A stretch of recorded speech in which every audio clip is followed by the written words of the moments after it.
stable but sensitive, point number one. So, what does it mean? That there have been a series of meetings.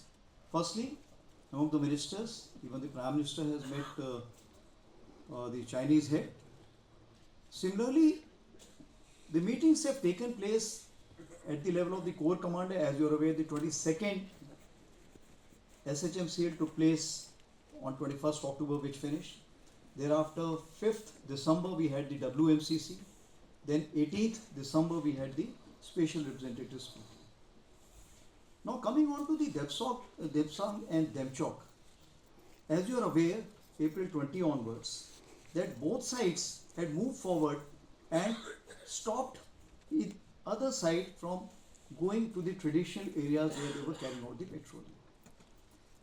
So what has happened in this disengagement, that both sides have agreed to go back to the areas where both sides feel, okay, this is where we used to come for the traditional patrolling. So that has been agreed upon and both sides have fell back. As far as the verification patrolling, 2 rounds have already been completed by both the sides over a period of time, and both sides are quite satisfied about it. Similarly, as far as the grazing ground is concerned, those grazing grounds also been now mutually agreed upon, those have been agreed, and the graziers are being allowed to go. Earlier we were not allowing them to go because we did not want any kind of inadvertent aggravation of the situation. The second question which you have asked is about the buffer zone. Let me tell the House that there is nothing called as buffer zone. When you carry out a kind of a negotiation, then you look at what can be solved immediately, what will take some time to resolve. Where you feel that the nature or the degree of violence can be high and the fuse is short, what happens? You create some distances. So when we carried out these kind of negotiations over a period of time, some places we declared as a temporary moratorium. It means that both the sides will remain back and will not go to the common areas, because we still feel that if we meet at those places, the violence level may go high. So that is the terminology which is used as far as the temporary moratorium is concerned. Status as far as standoff is concerned. Now what we have to see, that what all has changed from April 20. If you look at, has the terrain been doctored over a period of time? Yes, both sides have doctored the terrain. Have both sides carried out the billeting construction? The answer is yes. Both have carried out some stocking, deployment? Yes. So therefore what it means, that there is a degree of standoff. Now once you have changed all this situation after April 20, so the trust between the two countries has to have a new definition. Therefore there is a requirement for us to sit together and thereafter come to a broader understanding that how we want to kind of calm down the situation, restore the trust. So we are now looking forward for the next special representatives meeting which should take place, and also the WMCC, and based on the guidance given from that, we will be moving forward. Your related issue was that what is happening along the complete front. So as I have told you, that the Corps commanders have been now delegated the powers to resolve the trivial issues or the minor frictions, so that they don't kind of later on become a big issue. So if they can be resolved at the lower level, that is being resolved. The timelines, I can only say that India has adequate strategic patience. Coming on to the second question, that is Manas had asked for Manipur. Overall perspective. The overall perspective as of today, that yes, there are, if I can say that, affiliations, and the tribal affiliations have taken a strong line. But we have to work as a whole of nation approach to make sure that the reconciliation must take place. And I'm very hopeful with the new governor who has gone there, the step towards this would be taken. As far as the lack of coordination is concerned, which you have brought out, I just wish to assure you there is absolutely no lack of coordination, but we have to understand that which side is where. When this problem occurred in May 2023, the police from various communities, it was very difficult for them to go to the different community area. So thereafter the DGP had issued the orders that you go to the nearest police station to whichever community you belong to, so that at least you take on those duties.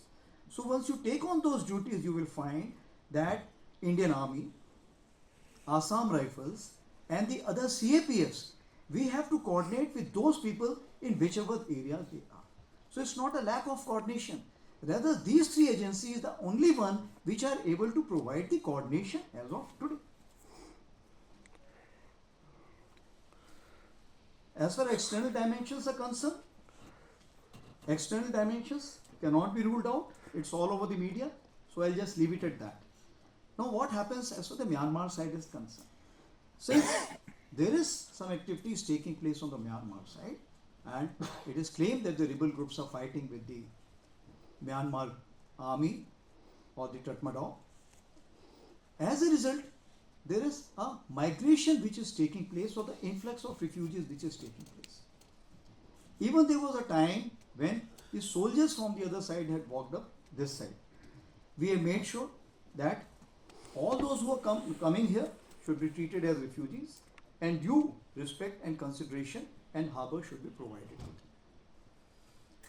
As far as the situation on the other side is concerned, if there is no support to the VBIGs, then what happens? These people are also moving in.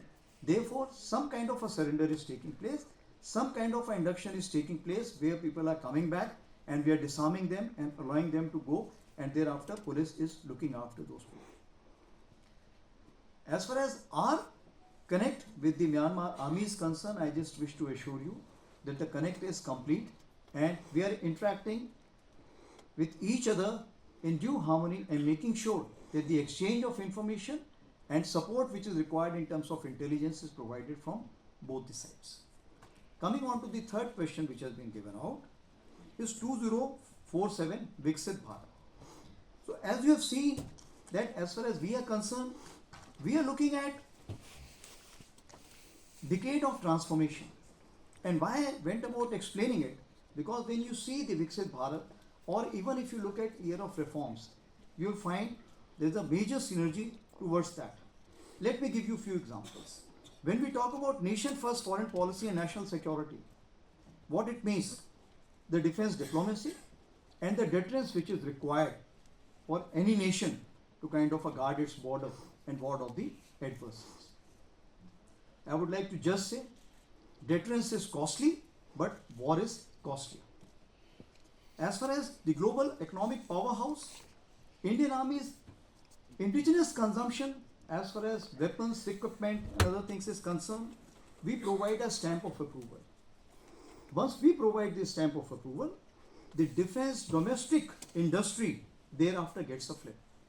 And if you are talking about 21,000 crores today, Raksha Mantri is already announced by 2030, we are looking at 50,000 crores as the defense export target. And as we are the biggest consumer, we are also the biggest advertiser of these weapons and equipment. As far as the infra development and speed and scale is concerned, we are working in close synergy with PM Gati Shakti and border area infrastructure which has been brought out. Here itself I will cover the border area infrastructure. That we have the Empowered Committee on Border Infrastructure headed by the CAPSEC. And this committee is working in a very, very aggressive manner.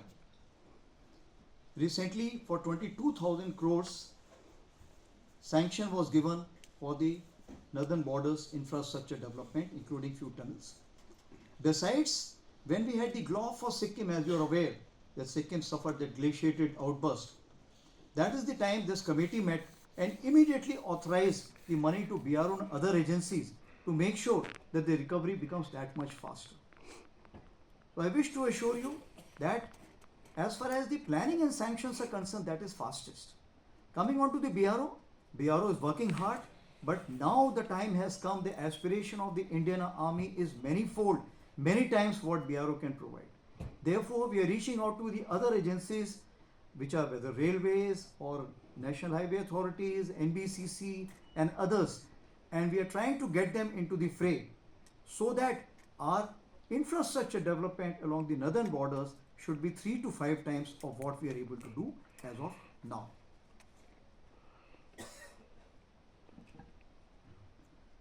There are not many to cover as Viksit Bharat is concerned, but due to shortage of time, I leave it at that. Thank you.